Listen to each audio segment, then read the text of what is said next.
ओम सिर्फ उच्चारण करने का शब्द नहीं है। ओम एक वाइब्रेशन है, एक अलाइनमेंट है।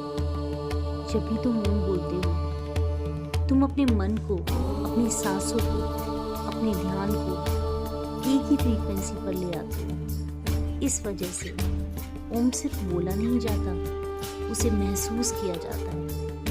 ओम तुम्हारे मन को शांत करता है और तुम्हारे अंदर चल रही घबराहट, फियर, ओवर थिंकिंग को डिसॉल्व करता है। इसलिए अगली बार जब तुम ओम बोलो, उसे शब्द मत बोलो, अपनी रियलिटी बनाओ। Om is not a sound, it is alignment.